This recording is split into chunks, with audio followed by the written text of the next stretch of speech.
The 23rd Flash on Nature. First written as the 16th note of the 17th Flash, this part of the Risale-i Nur was later designated as the 23rd Flash because of its importance. For it puts naturalistic atheism to death with no chance of reanimation and totally shatters the foundation stones of unbelief. A reminder, this treatise explains through 9 impossibilities, themselves comprising at least 90 impossibilities, just how unreasonable, crude, and superstitious is the way taken by those naturalists who are atheists. In order to cut short the discussion here, and because these impossibilities have been explained in part in other sections of the Risale-i Nur, some steps in the arguments have been skipped. It occurs to one, therefore, how is it that those famous and supposedly brilliant philosophers accepted such a blatantly obvious superstition and continue to pursue that way? Well, the fact is they cannot see its reality, and I am ready to explain in detail and prove through clear and decisive arguments to whoever doubts it that these crude, repugnant, and unreasonable impossibilities are the necessary and unavoidable result of their way. In fact, the very gist of their creed. Bismillahirrahmanirrahim. Their prophets said, "Is there any doubt about Allah, creator of the heavens and the earth?" By declaring through the use of rhetorical question that there cannot and should not be any doubt about Allah Almighty, this verse clearly demonstrates the divine existence and unity. A point to be mentioned before our discussion. When I went to Ankara in 1922, the morale of the people of belief was extremely high as a result of the victory of the army of Islam over the Greeks. But I saw that an abominable current of atheism was treacherously trying to subvert, poison, and destroy their minds. "Oh Allah," I said, "this monster is going to harm the fundamentals of belief." At that point, since the above-mentioned verse makes self-evidently plain Allah's existence and unity, I sought assistance from it and wrote a treatise in Arabic consisting of a proof taken from the all-wise Quran that was powerful enough to disperse and destroy that atheistic current. I had it printed in Ankara at the Yeni press. But alas, those who knew Arabic were few, and those who considered it seriously were rare. Also, its argument was in an extremely concise and abbreviated form. As a result, the treatise did not have the effect it should have done, and sadly, that current of atheism both swelled and gained strength. Now, I feel compelled to explain a part of the proof in Turkish. Since certain parts of it have been fully explained in other sections of the Risale-i Nur, it will be written in summary form here. Those numerous proofs in part unite in this proof, so each may be seen as an element of this proof. Introduction. Oh man, you should be aware that there are certain phrases which are commonly used and imply unbelief. The believers also use them, but without realizing their implications. We shall explain 3 of the most important of them. The first, causes create this. The second, it forms itself.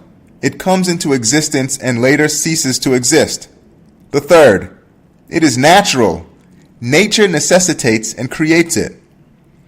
Indeed, since beings exist, and this cannot be denied, and since each being comes into existence in a wise and artistic fashion, and since each is not outside time, but is being continuously renewed, then, O falsifier of the truth, you are bound to say either that the causes in the world create beings, for example, this animal, that is to say, it comes into existence through the coming together of causes, or that it forms itself, or that its coming into existence is a requirement and necessary effect of nature, or that it is created through the power of one all-powerful and all-glorious. Since reason can find no way apart from these four, if the first three are definitely proved to be impossible, invalid, and absurd, the way of divine unity, which is the fourth way, will necessarily and self-evidently and without doubt or suspicion be proved true. The first way. This is to imagine that the formation and existence of things, creatures, occurs through the coming together of the causes in the universe. We shall mention only three of its numerous impossibilities. First impossibility. Imagine there is a pharmacy in which there are hundreds of jars and phials filled with quite different substances. A living potion and a living remedy are required for those medicaments. So we go to the pharmacy and see that they are to be found there in abundance, yet in great variety.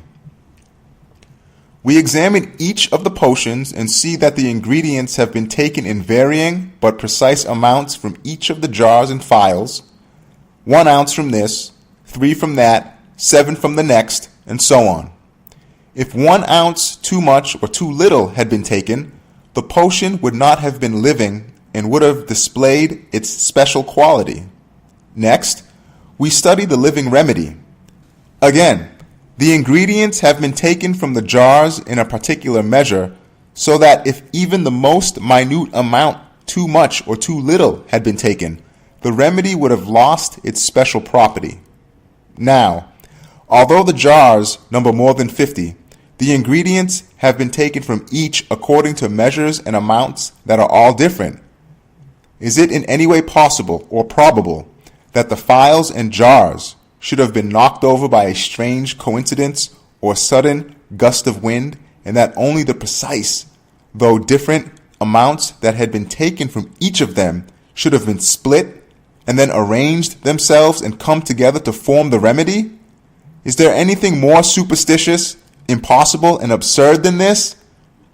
If an ass could speak, it would say, "I cannot accept this idea," and would gallop off. Similarly, each living being may be likened to the living potion in the comparison, and each plant to a living remedy. For they are composed of matter that has been taken in most precise measure from truly numerous and truly various substances. If these are attributed to causes and the elements, and it is claimed causes created these, it is unreasonable, impossible, and absurd 100 times over, just as it was to claim that the potion in the pharmacy came into existence through the phials being knocked over by accident. In short, the vital substances in this vast pharmacy of the universe, which are measured on the scales of divine determining and decree of the all-wise and pre-eternal one, can only come into existence through a boundless wisdom, infinite knowledge, and all-encompassing will. The unfortunate person who declares that they are the work of blind, deaf, and innumerable elements and causes and natures which stream like floods, and the foolish, delirious person who claims that that wondrous remedy poured itself out when the phials were knocked over and formed itself, are certainly unreasonable and nonsensical. Indeed, such denial and unbelief is a senseless absurdity. Second impossibility. If everything is not attributed to the all-powerful and all-glorious one, who is the single one of unity, but is attributed to causes, it necessitates that many of the elements and causes present in the universe intervene in the being of every animate creature, whereas that different and mutually opposing and conflicting causes should come together of their own accord in complete order, with the finest balance and in perfect concord in the being of a tiny creature like a fly, is such an obvious impossibility that anyone with even an iota of consciousness would say, "This is impossible. It could not be." The tiny body of a fly is connected with most of the elements and causes in the universe. Indeed, it is a summary of them. if it is not attributed to the pre-eternal and all-powerful one, it is necessary for those material causes to be themselves present in the immediate vicinity of the fly, rather, for them all to enter into its tiny body, and even for them to enter each of the cells of its eyes, which are minute samples of its body. For if a cause is of material nature, it is necessary for it to be present in the immediate vicinity of and inside its effect. And this necessitates accepting that the constituents and elements of the universe are physically present inside that minute cell, a place too small even for the tip of its antenna, and that they work there in harmony like a master. A way such as this, then, shames even the most foolish of the sophists. Third impossibility.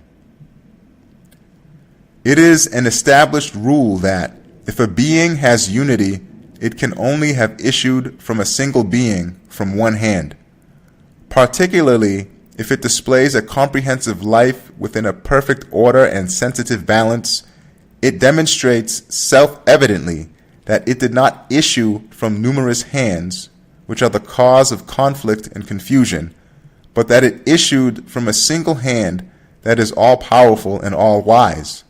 Therefore, to attribute a well-ordered and well-balanced being which has unity such as that to the jumbled hands of innumerable, lifeless, ignorant, aggressive, unconscious, chaotic, blind, and deaf natural causes, the blindness and deafness of which increase with their coming together and intermingling among the ways of numberless possibilities, is as unreasonable as accepting innumerable impossibilities all at once.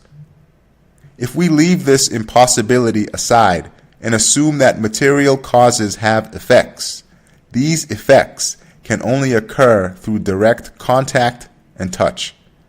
However, the contact of natural causes is with the exteriors of living beings, and yet we see that the interiors of such beings, where the hands of material causes can neither reach nor touch, are 10 times more delicate, well ordered and perfect as regards art than their exteriors.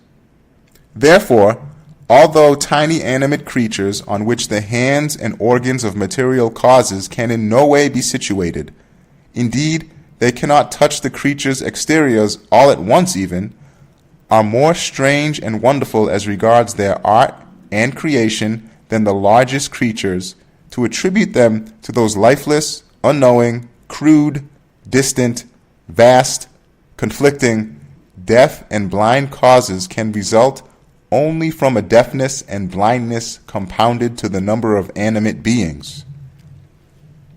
The second way. This is expressed by the phrase, "it forms itself." It too involves many impossibilities and is absurd and impossible in many aspects. We shall explain 3 examples of these impossibilities. First impossibility. O you obstinate denier! Your egotism has made you so stupid that somehow you decide to accept 100 impossibilities all at once. For you yourself are a being and not some simple substance that is inanimate and unchanging. You are like an extremely well-ordered machine that is constantly being renewed and a wonderful palace that is undergoing continuous change. Particles are working unceasingly in your body. Your body has a connection and mutual relations with the universe, in particular with regard to sustenance and the perpetuation of the species, and the particles that work within it are careful not to spoil that relationship nor to break the connection. In this cautious manner, they set about their work as though taking the whole universe into account. Seeing your relationships within it, they take up their positions accordingly, and you benefit with your external and inner senses in accordance with the wonderful positions that they take. If you do not accept that the particles in your body are tiny officials in motion in accordance with the law of the pre-eternal and all-powerful one, or that they are an army, or the nibs of the pen of divine determining, with each particle as the nib of a pen, or that they are points inscribed by the pen of power, with each particle being a point, then in every particle working in your eye, there would have to be an eye such as could see every limb and part of your body as well as the entire universe with which you are connected. In addition to this, you would have to ascribe to each particle an intelligence equivalent to that of 100 geniuses, sufficient to know and recognize all your past and your future, and your forebears and descendants, the origins of all the elements of your being and the sources of all your sustenance. To attribute the knowledge and consciousness of 1,000 Platos to a single particle of one such as you who does not possess even a particle's worth of intelligence in matters of this kind is a crazy superstition 1,000 times over. Second impossibility. Your being resembles 1,000 domed, wondrous palace in which the stones stand together in suspension and without support. Indeed, your being is 1,000 times more wonderful than such a palace. For the palace of your being is being renewed continuously in perfect order. Leaving aside your truly wonderful spirit, heart, and other subtle faculties, each member of your body resembles a single domed part of the palace. Like the stones of a dome, the particles stand together in perfect balance and order, demonstrating the eye and the tongue, for example, each to be a wondrous building, extraordinary work of art and miracle of power. If these particles were not each officials dependent on the command of the master architect of the universe, then each particle would have to be both absolutely dominant over all the other particles in the body and absolutely subordinate to each of them, and both equal to each and, with regard to its dominant position, opposed, and both the origin and source of most of the attributes that pertain only to the necessarily existent one, and extremely restricted, and both in absolute form and in the form of a perfectly ordered individual artifact that could only, through the mystery of unity, be the work of the single one of unity. Anyone with even a particle of consciousness would understand what an obvious impossibility this is, to attribute such an artifact to those particles. Third impossibility. If your being is not written by the pen of the pre-eternal and all-powerful one, who is the single one of unity, and is instead printed by nature and causes, there would have to be printing blocks in nature not only to the number of cells in your body, but to the number of their thousands of combinations, which are arranged in concentric circles. Because, for example, if this book which we hold in our hand is written, a single pen may write it relying on the knowledge of its writer. If, on the other hand, it is not written and is not attributed to its writer's pen, and if it is said that it exists of its own accord, or it is ascribed to nature, then, as a printed book, it would be necessary for there to be a different iron pen for each letter so that it could be printed. In a printing press, there have to be pieces of type to the number of letters in the alphabet, so the letters in the book come into existence by means of them. Pens to the number of those letters being necessary in place of a single pen. As may be seen, sometimes a whole page is written in a single large letter from among those letters with a small pen in fine script, in which case 1,000 pens would be necessary for one letter. Rather, if it took the form of your body, with all its components one within the other in concentric circles, there would have to be printing blocks in each circle for each component to the number of the combinations that they form. Now, see, if you claim this, which involves 100 impossibilities, to be possible, then again, if they are not attributed to a single pen, for those well-ordered artistic pieces of type, faultless printing blocks and iron pens to be made, further pens, printing blocks, and letters to the same number as themselves would be necessary. And they too would have to have been made. And they too would have to have been well ordered and artistically fashioned, and so on. It would carry on in succession ad infinitum. There, you too understand. This way of thinking involves impossibilities and superstitions to the number of particles in your body. O denier of Allah, see this and quit the way of misguidance. The third way, nature necessitates it, nature makes it. This statement contains many impossibilities. We shall mention 3 of them by way of examples. First impossibility, if the art and creativity which are discerning and wise, to be seen in beings and particularly in animate beings, are not attributed to the pen of divine determining and power of the pre-eternal Son, and instead are attributed to nature and force, which are blind, deaf, and unthinking, it becomes necessary that nature either should have present in everything machines and printing presses for their creation, or should include in everything power and wisdom enough to create and administer the universe. The reason for this is as follows.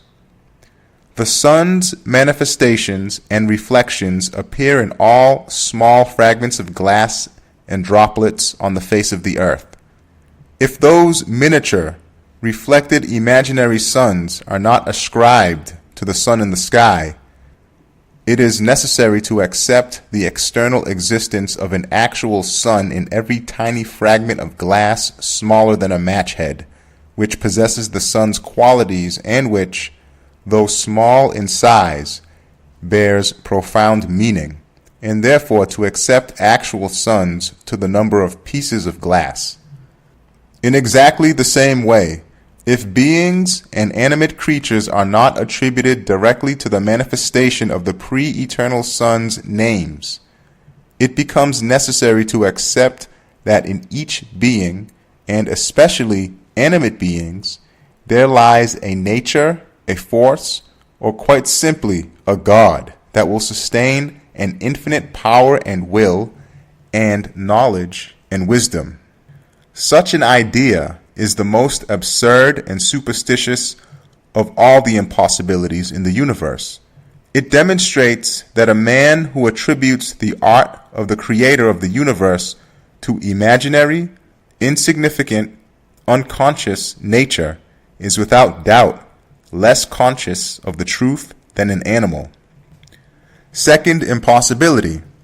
If beings which are most well-ordered and well-measured, wise and artistically fashioned, are not ascribed to one who is infinitely powerful and wise, and instead are attributed to nature, it becomes necessary for there to be present in every bit of soil as many factories and printing presses as there are in Europe, so that each bit of soil can be the means for the growth and formation of innumerable flowers and fruits, of which it is the place of origin and workshop.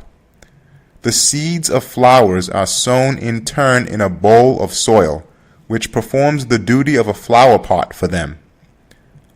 An ability is apparent in the bowl of soil that will give shapes and forms which differ greatly from one another to all the flowers sown in it.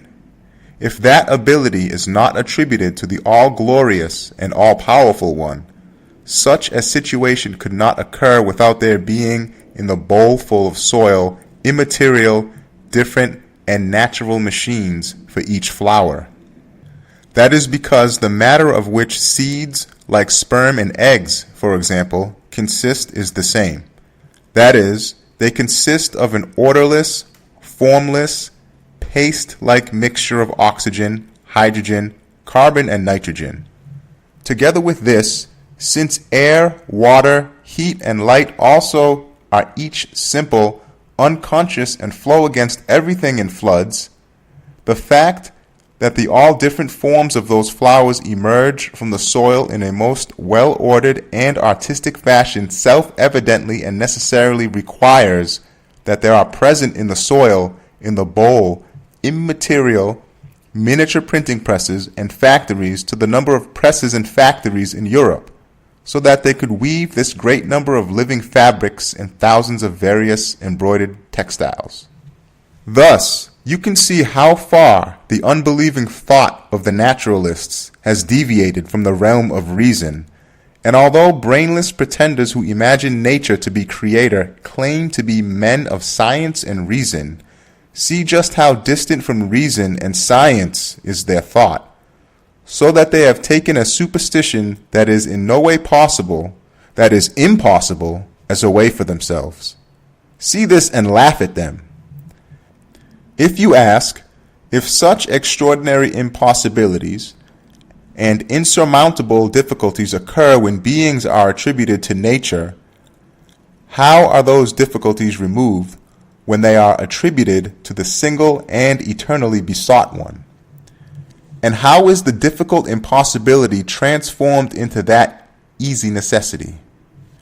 The answer, we saw in the first impossibility, that the manifestation of the sun's reflection displays its radiance and effect through miniature imaginary suns with complete ease and lack of trouble in everything from the minutest inanimate particle to the surface of the vastest ocean. If each particle's relationship with the sun is severed, it then becomes necessary to accept that the external existence of an actual sun could subsist, with a difficulty at the level of impossibility in each of those minute particles. Similarly, if each being is ascribed directly to the single and eternally besought one, everything necessary for each being can be conveyed to it through a connection and manifestation with an ease and facility that is at the level of necessity. If the connection is severed and each being reverts from its position as an official to being without duties, and is left to nature and its own devices, it then becomes necessary to suppose that, with 100,000 difficulties and obstacles that reach the degree of impossibility, blind nature possesses within it a power and wisdom with which to create and administer the universe so that it might bring into existence the wonderful machine of the being of an animate creature like a fly, which is a tiny index of the universe. This is impossible, not just once, but thousands of times over.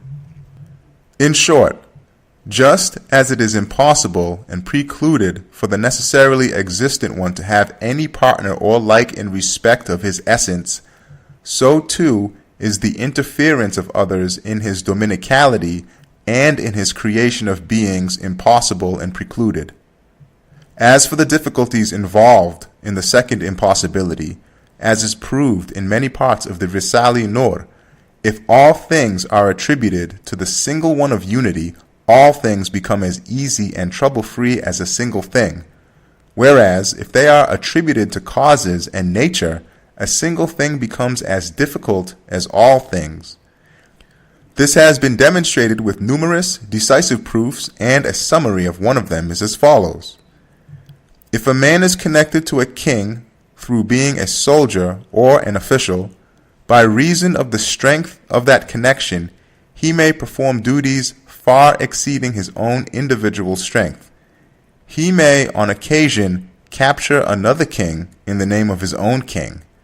For he himself does not carry the equipment and sources of strength necessary to carry out the duties and work he performs, nor is he compelled to do so. By reason of the connection, the king's treasuries and the army, which is behind him and is his point of support, carry his equipment and sources of strength. That is to say, the duties he performs may be as grand as the business of a king, and as tremendous as the actions of an army. Indeed, through being an official, an ant destroyed Pharaoh's palace. Through the connection, a fly killed Nimrod off. And through the connection, the seed of a pine the size of a grain of wheat produces all the parts of a huge pine tree. Were the connection to be severed and the man discharged from his duties as an official, he would be compelled to carry the equipment and sources of strength necessary for his work himself. He would then only be able to perform duties in accordance with the sources of strength and ammunition that he was able to carry. If he was to be required in this situation to carry out his duties with the extreme ease of the first situation, it would be necessary to load on his back the sources of an army's strength and the arsenals and munitions factories of a king. Even clowns who invent stories and superstitions to make people laugh would be ashamed at this fanciful idea. In short, to attribute all beings to the necessarily existent one is so easy as to be necessary, while to attribute their creation to nature is so difficult as to be impossible and outside the realm of reason. Third impossibility. The following two comparisons, which are included in other parts of the Risale-i Nur, explain this impossibility. A wild savage entered a palace which had been built in an empty desert, and completed and adorned with all the fruits of civilization. He cast an eye over its interior and saw thousands of well-ordered and artistically fashioned objects. Because of his boorishness and lack of intelligence, he said, no one from outside had a hand in this. One of the objects from inside must have made this palace together with all of its contents, and started to investigate. However, whatever he looked at, even his untaught intelligence could not fathom out how it had made those things. Later, he saw a notebook in which had been written the plan and program of the palace's construction, an index of its contents, and the rules of its administration. For sure, the notebook too, which was without hand, eye, or implement, like the rest of the objects in the palace, was completely lacking the ability to construct and decorate the palace. But since he saw that in comparison with all the other things, the notebook was related to the whole palace by reason of its including all its theoretical laws, he was obliged to say, there, it is this notebook that has organized, ordered, and adorned this palace, and has fashioned all these objects and set them in their places. He transformed his uncouthness into ludicrous jabber. Thus, exactly like this comparison, a boor who subscribed to naturalist thought, which denies Allah, entered the palace of the universe, which is infinitely more well-ordered, more perfect, and everywhere full of miraculous instances of wisdom than the palace in the comparison.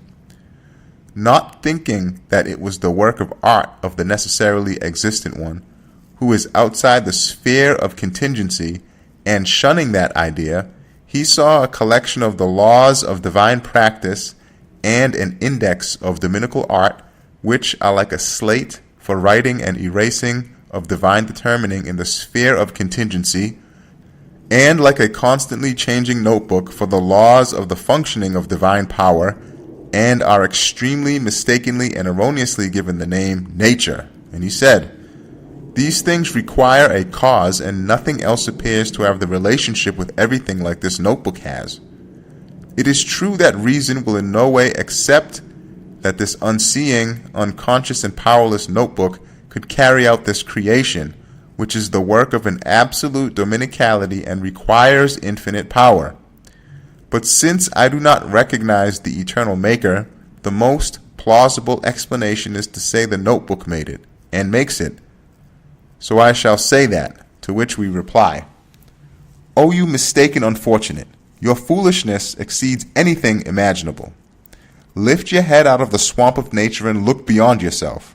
See an all-glorious maker to whom all beings, from particles to planets, testify with their different tongues and whom they indicate with their fingers. Behold the manifestation of the pre-eternal inscriber, who fashions the palace and who writes its program in the notebook. Study his decree, listen to the Quran, be delivered from your delirious raving. Second comparison. A rustic bumpkin entered the bounds of a splendid palace and saw there the uniform actions of an extremely well-disciplined army carrying out its drill. He observed a battalion, a regiment, and a division standing to attention, stand at ease and march, and open fire when commanded as though they were a single private. Since his rude, uncultured mind could not comprehend, so denied that a commander had been given command by the country's laws and by a royal decree, he imagined that the soldiers were attached to one another with strings. He thought of what wonderful string it must be, and was amazed. Later, he continued on his way till he came upon a magnificent mosque like Hagia Sophia. He entered it at the time of Friday prayer and watched the congregation of Muslims rising, bowing, prostrating, and sitting at the sound of man's voice. Since he did not understand the Sharia, which consists of a collection of immaterial, revealed laws, nor the immaterial rules proceeding from the lawgiver's command, he fancied the congregation to be bound to one another by physical string, and that this wonderful string had subjected them and was making them move like puppets.